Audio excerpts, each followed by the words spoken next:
Well, Benjamin made my talk a little bit interesting after talking about this whole tariff war is around negotiation. But I may talk a little bit about some advice I might give to Trump or even to the current prime minister. We don't know what will happen by the end of April. But really, this is about you. As Benjamin said, the next 6 months are going to be interesting. Your business is going to continue on, and you're in a very different environment now from a negotiation standpoint than you were before. Now, one of the things I do, and just the way that this room is set up, I'm not going to get you to do this, is I ask people a couple of questions, but I also get them to do a little arm wrestling exercise. And the point of the exercise is to get as many points for yourself as you possibly can. And what's interesting is think about what you would do, and I give them 20 seconds. Most people end up fighting with the other side, but if you read that instruction, if you worked with the other side and you started your arms going back and forth and somebody has to make that first move, all of a sudden you can get lots of points. So the record for my classes in 20 seconds is 58 points between two people, as opposed to one or two. So why is this important? Because if I was to ask you, just trying to see if I can get the slides to change here, what you think about negotiation, this is probably what comes up. It's about money, it's about who gets the biggest piece of the pie. And what Benjamin was just talking about right now, and if you think of Donald Trump, this is how Donald Trump negotiates. He's coming out of the construction real estate development business in New York. This is what he's done all his life. It's about money. Now, I will say this, I'm not naive. Money is important, but I want you to do this, is to think about, is money the most important thing when you're in negotiations with people? I think a lot of you were out last night building relationships, probably a few big heads right now, and yet you're going to go into this negotiation with some of these folks haggling over money.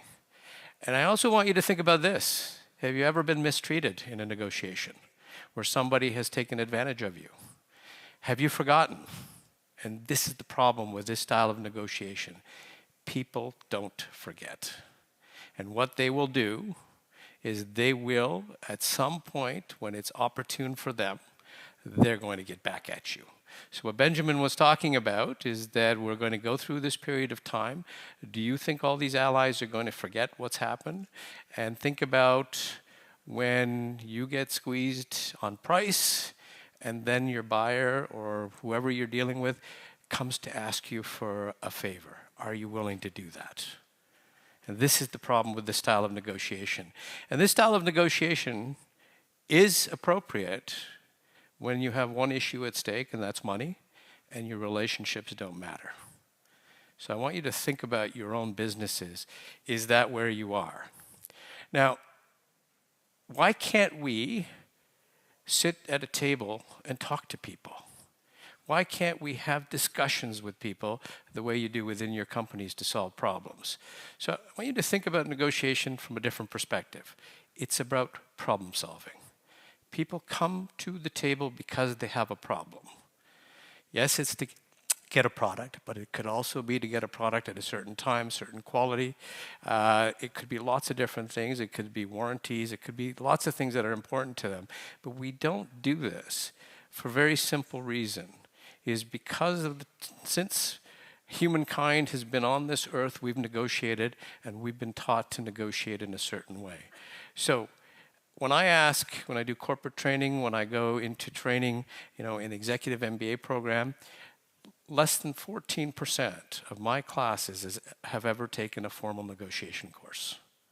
And this is a key skill for sales, for management. And where do we learn this? We're just expected to figure this out, or we learned it from our parents, who learned it from their parents, who learned it from their parents. You see where this is going very quickly. And so there are a lot of myths in negotiation that permeates what we do.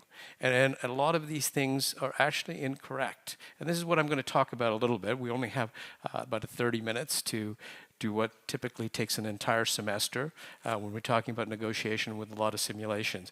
So how can we get to this point? How can we sit down and actually have a conversation with people in such a way that we can strengthen relationships and figure out what each of our problems really is? Well, one of the challenges in negotiation is this, is fear. Right? What did Benjamin just say? Right? We should not retaliate out of fear. We shouldn't do certain things out of fear. And because out of fear, unfortunately, is when we put ourselves into the worst situations. So why is there fear in a negotiation? Well, there's lots of different things that come into play. One is our understanding of what negotiation is. One is, like, we think about things like, sorry, this logo moved over, but it says they're more aggressive than we are. Let's talk about Donald Trump. It's aggressiveness. I want you to look at this graph. This is from conflict management. This is psychology. It's called the anger curve on the top. This is when you get mad, and this is the irrational thought at the bottom. When I was putting this slide together, many years ago, my daughter was 3 years old. She was sitting on my lap, and out of the mouth of babes comes wisdom. After I explained it to her, she said, "So, Dada, you mean that when people get mad, they get stupid?" And that's exactly what happens. And so, when people are angry, what happens is our rational thought goes away. And this is a tactic that people use. So see the reaction that's going on right now around the world is panic. And out of panic is coming responses, not from every country. Some it's measured responses as well, but people are panicking. And you will make that speech, that statement, you will regret for the rest of your life when you're mad. So think about those conversations that you've had. Nobody makes you mad. You choose to get mad. So when somebody is doing what Trump is doing, or your client is pressuring you, you don't have to react. There's nothing that says you can't take a break and walk out of the room and come back in again. You've all probably faced situations where somebody you think you've got a deal, and they've come in and said, "I need a 25% discount. Otherwise, you're going to lose the client." And then you're going to start to react. Why do you need to react at that point? Because as soon as you do that to them, what they're going to do is, they've just learned something about you, is they're going to pressure you. And so think about how you're teaching the other side or reinforcing that the way that they're reacting to your reaction on what's going on. So remember, you choose to get mad. And if you're really losing your cool, you want to step out of the room as quickly as you can. You want to take a break. If you can't get out of the room, what you want to do is go inside yourself until you calm down. That cycle, by the way, takes literally 3 or 4 seconds. If you want to keep somebody mad, what you do is you keep asking them questions, asking them to be rational, and you will keep them at the top of that cycle. And then your thinking brain will shut down, your amygdala kicks in, which is your survival brain, and everything that you were holding back that you didn't want to tell the other side about your deal is going to hit the table. And here's the other thing I will say right now. We had a dollar sign on the first or second slide. Most people feel that the currency of negotiation is money. Money is used as a placeholder to hide other things underneath it. Money is not really everything that people want. Fear also comes about because we believe the other side wants exactly what we want, and that's not true. We have different things that are important to us. Buyers have different things than sellers do in your industry, right? Your end customers need something different than you think they do. So what we end up with is we haggle on money because we don't know how to go to other things. Here's what I will tell you right now. I'll come back to it. The currency of negotiation is information. The more information you have, the better deal you can structure. The fear here is that people don't want to share information because every single one of you has probably been told by your families and read in the press or watch movies, that if you share information, somebody will take advantage of you. So what we all do is we sit back, we hold back the information, we can't have those conversations, and so we stare at each other. And we don't do anything. Talking about emotions. Let's not show anybody what our emotional reaction is, because they'll take advantage of us. They'll know when something is important. Would you be surprised to know that over 90% of how we interact with individuals is nonverbal? And this is out of research. So if you don't show emotions, people can't read you. They don't know where to go. And so if you're not reacting, the person on the other side is also sitting back and saying, okay, so what do I do next? The other thing they say is they have more power. So we just heard that. The US has more power. But we also heard a couple of other things as I was listening to Benjamin, is that other countries also have things that the US needs too. Canada has energy, right? So here's the thing about power. It is a false construct unless somebody's very powerful, and we'll come to that.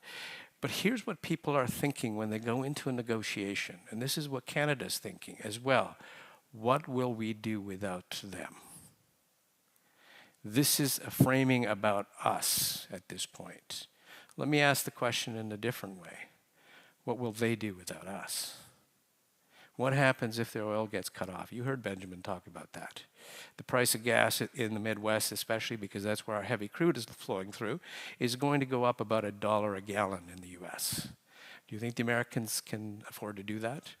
And so do they really have as much power? So when you're dealing with your own customers and you're feeling like they've got the most power and they act like they've got the most power, they pummel you, they tell you they've got other opportunities, they tell you they're going to hurt you.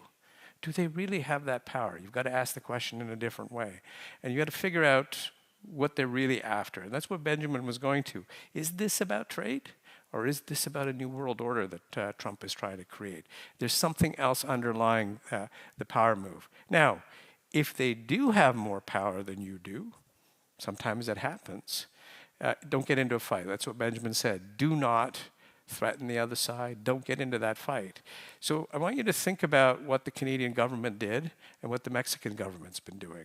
They've actually been building their power bases, similar to what you can do. The products that you have, Americans are building, or they need to build. They can't supply everything. So where do you apply pressure? You notice there was a graph that Benjamin had where with industrialization, 7 of the 9 states that were impacted were GOP states. How do you find people within those organizations that can lobby for you from behind the scenes? How do you get them to have the fight internally rather than you having to face the fight yourself? And that's what happened with all the trade stuff that's going on is the Canadian government, the premiers went down, they started talking to people. They're building up their base. And what they're doing right now is they're getting the senators and the congressmen to start to have the impact on the White House because they can't do it. So who needs you? And so you need to think about that. And how can you do that? Because the products that you have, I know there's going to be more duties coming on, but interestingly, not until August, till the building season is over. And, so think about who you can have down there. Sure, there's some manufacturers that love to see Canada out of the picture, or others want to see this relationship go on, but it's going to impact all of us. So build that power base. Don't have a fight when you're in a weak power position. Probably the most important thing, and I'm going to come back to what Benjamin was saying. I was listening to his slides and his talk. I was looking at those slides. Is that 90+% of the outcome of a negotiation depends upon the quality of the preparation. Right? And so what do? We believe that our negotiation is an art. And it's, maybe for some of us it is, but as Malcolm Gladwell stated that to become really good at something, I know you're going to have an Olympic athlete talking to you later, you need 10,000 hours of focused practice. And so when you do this for a living, you get much better at it. But you still need to prepare. You need to not just prepare your side of the story, what I advise people. So I'm right now, unfortunately, with this stuff going on, I'm in the midst of advising a lot of different industries about how to deal with the situation that's going on. And the first thing that I tell people is prepare the other side's case before you look at your own. When you start looking at the world from your own perspective, all of your biases kick in. You can justify anything. When you look at it from the other side's perspective, you start to see the world in a very different way. And part of preparation is this as well. What don't you know? And so you've all been in negotiations when the heat comes up, your brain is full, and you're trying to scramble to figure things out. So as part of your preparation, write down the questions you need to ask. So when you get really full, at least the questions are there. You can think about it. Think about different ways to solve the problems that people have. We usually go into a negotiation with one path, straight down the middle. The problem is the other side has a path somewhere over here. And when those paths don't meet, we stare at each other, trying to figure out what to do next. So here's an interesting thing about experienced negotiators. They come with 4 to 5 solutions to every issue that they're dealing with. So if somebody says, no, we can't do that, you can say, what about this? No, that doesn't work. What about this? Yeah, maybe we can work with that, because in the middle of a negotiation, it's really hard to think. So if you can sit back and do some of this preparation ahead of time, you may be surprised what you're going to find out. One of the worst words in negotiation is the word assume. And for anybody that wants to take that word apart, take the first 3 letters, put a space, take the next letter, put a space, and take the last 2 letters and read them to yourselves. That's what happens when you assume that somebody wants something. And never, when you start assuming, think about how you're going to ask the question to find out whether or not it's true. So even the simplest negotiation, go in, take the time to prepare. Find out what goes on. In complex negotiations, and the next 6 months are going to be difficult. If you have a team that's willing to do this, run through some scenarios, run through how the reactions are going to be, do simulations. You might be surprised if you've hit all these different simulations, and this is what lawyers do going to court, is they actually go through and run these scenarios to see how the jury might respond, how the other side might respond, so that when it happens, you can pivot fairly quickly. So I just leave that to you to think about. You're thinking, oh, we don't have that kind of time. It really doesn't take that much time to be able to do that. Okay? So how do you want to start the negotiation? I want you to think about this, because here's the fear of what happens when we start a negotiation. What am I going to say to them? What am I going to talk about? What do I go in to be able to have a discussion? And so where do we go based upon our own sort of understanding of negotiation? We go straight to money. We talk about price. And here's what happens when you talk about price. It becomes distributive, it becomes a fight, and every other issue you talk about becomes a fight. Right? Instead of dealing with some of the easier issues out front, things that both parties can agree to, things that can build a rapport. So think of a negotiation from this perspective. It's not the end result, but every single step along the way that you can get a wind and mill rapport is actually its own negotiation. And when things get tough, you can talk about, we've already gotten all of these things to work. We can get this last one to work as well when it comes to price. You may get down to the haggling on the price. What questions don't you want to answer? Be prepared. In every negotiation, we have a question that we're afraid somebody's going to ask us that we don't want to answer. If you're not prepared, what will happen is that you'll make something up, you'll cross an ethical line, and once you lie in a negotiation and people figure that out, you are at a distinct disadvantage because you're going to have to prove things. Where did they want to start from? If they're talking about money or they're talking about something else, if you really reflect on it, they're telling you what's important to them. There's always information flowing. So let me talk about a couple of things about going into a negotiation to start off. I know there's some salespeople here, but interestingly, what I find when people go in to sell something to somebody, first thing they start talking about is they start talking about things such as how wonderful their product is. Now, here's my question to you. Do you know what I want? Don't you want to find out what's important to me before you try to tell me what's everything that your product can do? So if you have a list of 30 things your product can do, only one is of interest to me, you've just wasted, I don't know, half an hour of my time, and you've probably turned me off. And so you want to think about, and it's a difficult thing because we go in trying to prove to people how smart we are, how good our product is. But think about if you can start with what do they need? What problem are they trying to solve? And see whether your product is going to fit in. Because if you can solve their problem, that's a really interesting thing too. So think about that. Sorry, these came up in the wrong order. Now, let's talk about something that Benjamin was talking about. We were talking about, this is called the characterization identity frame. You are all part of the, you're in the lumber business in some capacity or other, you know each other. There's an identity. Some of you from Montreal support the Canadiens. Those from maybe Toronto support the Leafs, and we won't get into that. But we have identities of where we come from, what school we went to, what language we speak, what country we're part of. And what Benjamin said was, I believe somebody asked the question about, are we talking to the economists down there? Here's the problem, is that we are right, you're wrong. It doesn't matter what you tell us. Whatever you tell us is wrong, because this is our identity. We're the smart ones, you're the dumb ones. Many of you went out last night with your colleagues, I'm assuming. You had fun? Are they any dumber than you are? Any less capable than you are because they work in another company? But this is what human beings do, is we need to be part of a group. This is from time immemorial. Every war in humankind has been fought because of these two frames. My religion is better than your religion. My country is better than your country, and so forth and so forth. And what we have right now is Canada against the United States. US against China.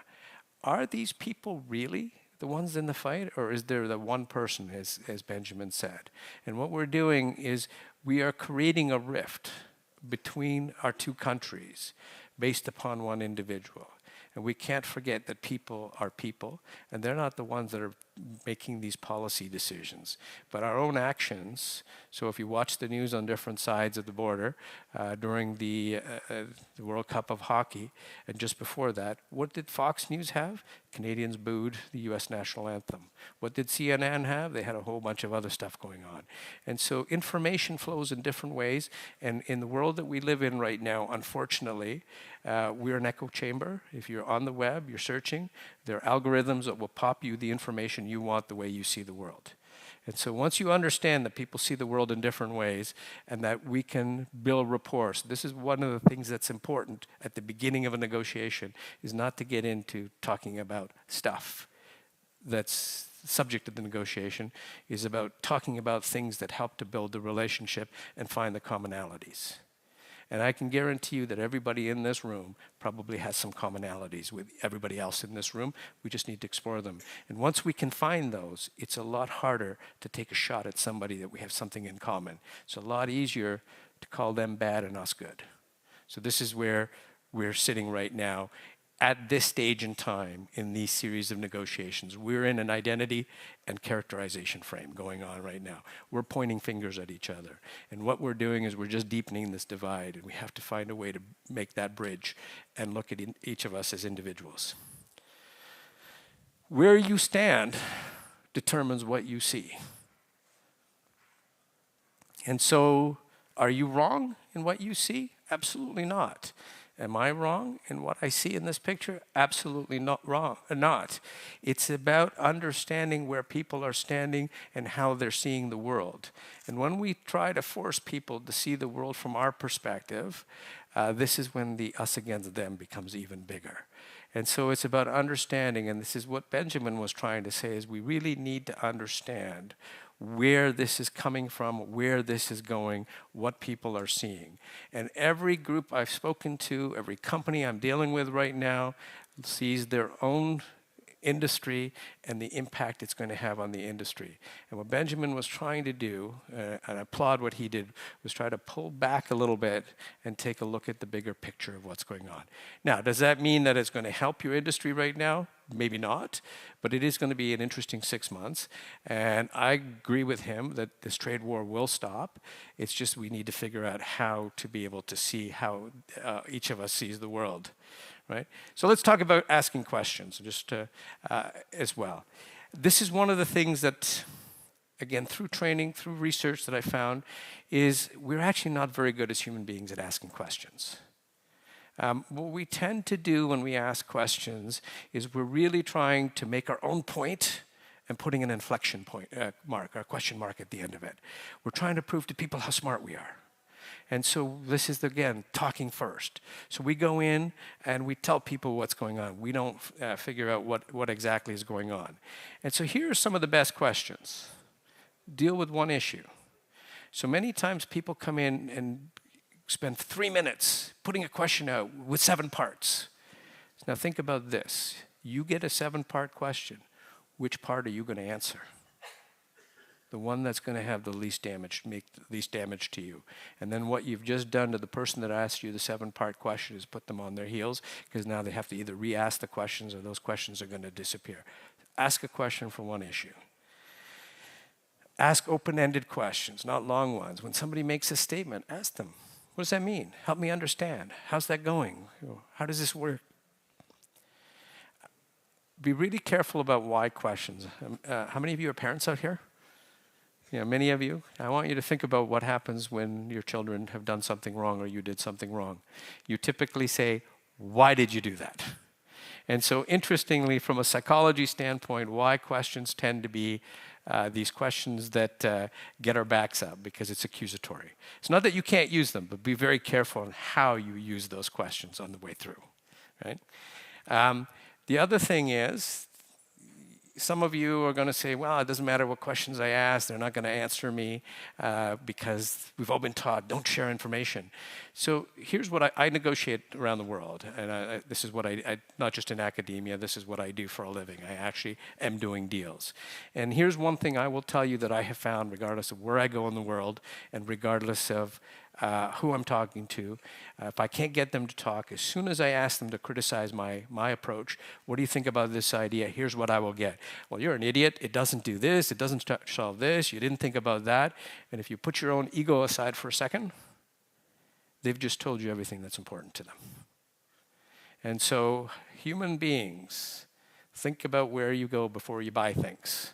If you go to a rating site, you go to the negative sites and the negative ratings. We are a race that is a glass half empty race.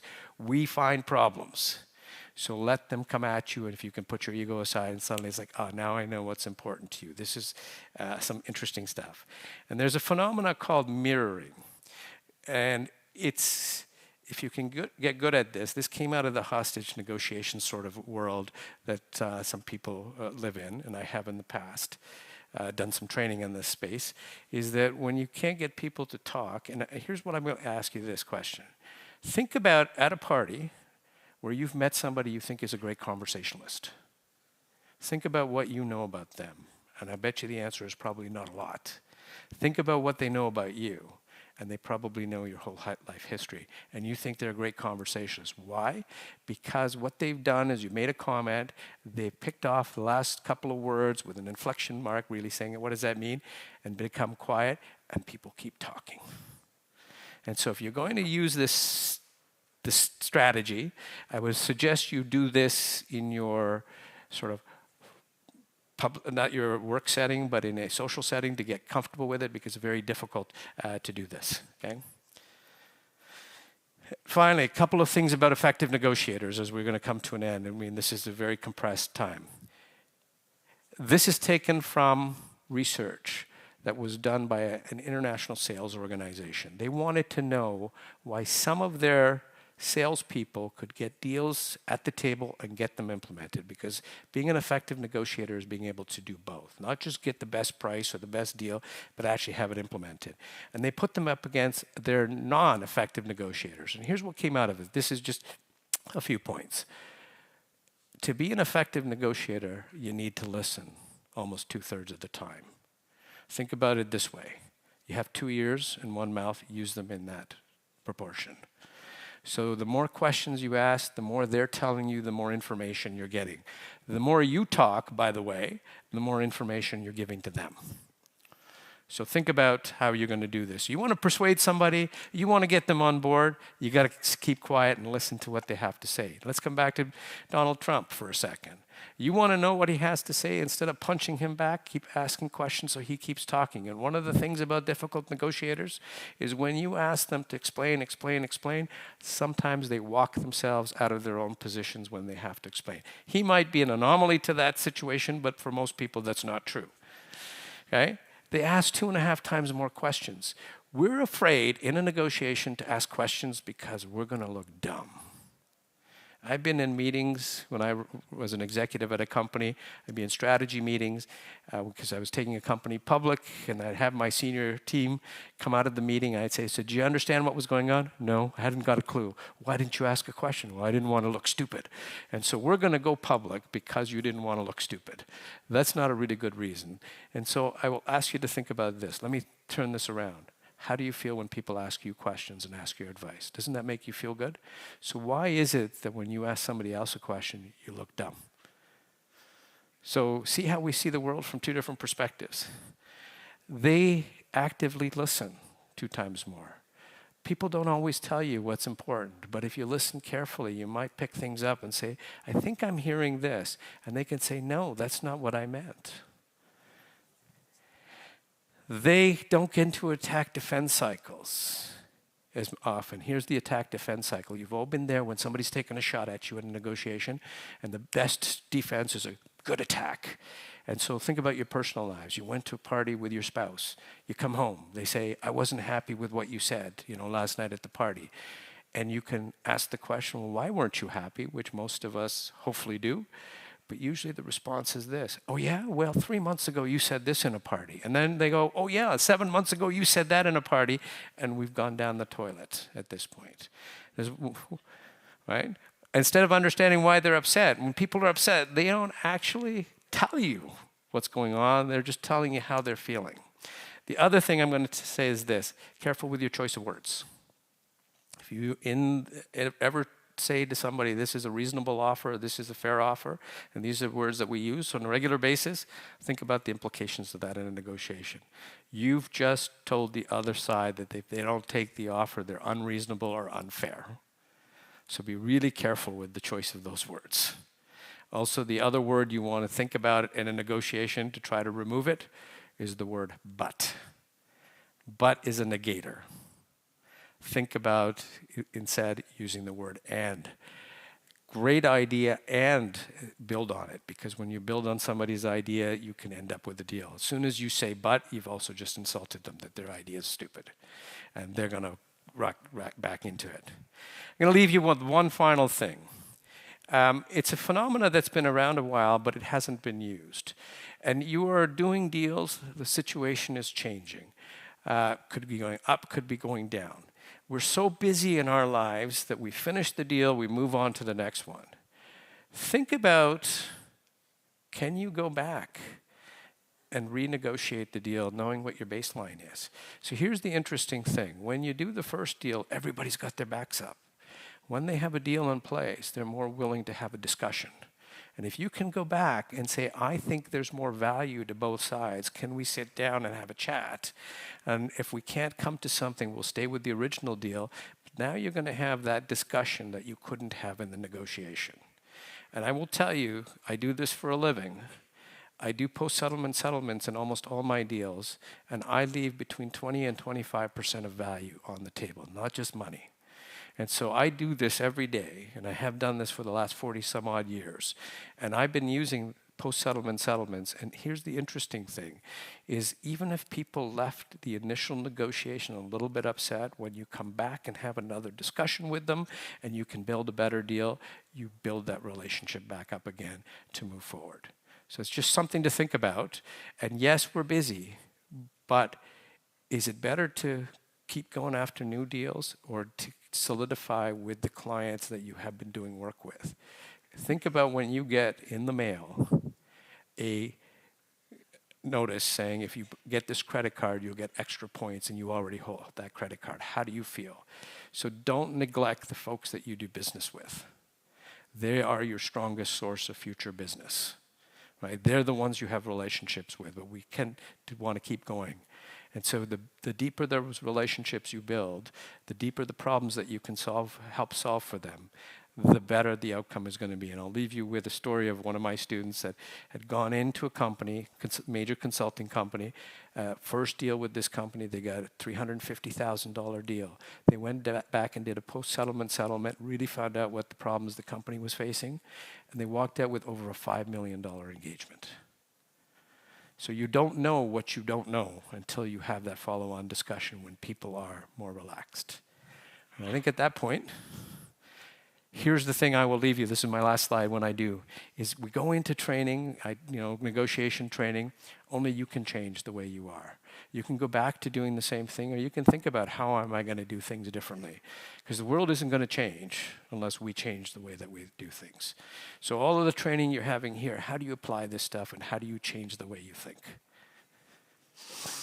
Thank you so much. Thank you so much, Shai. Yeah. On your slide, it was written effective negotiation.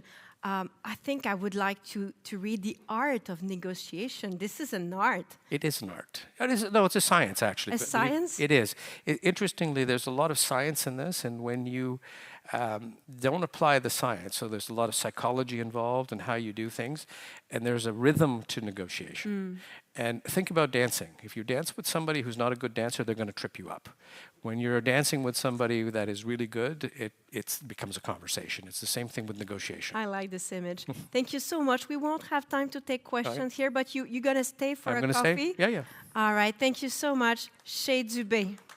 We'll offer you a gift from the whole team.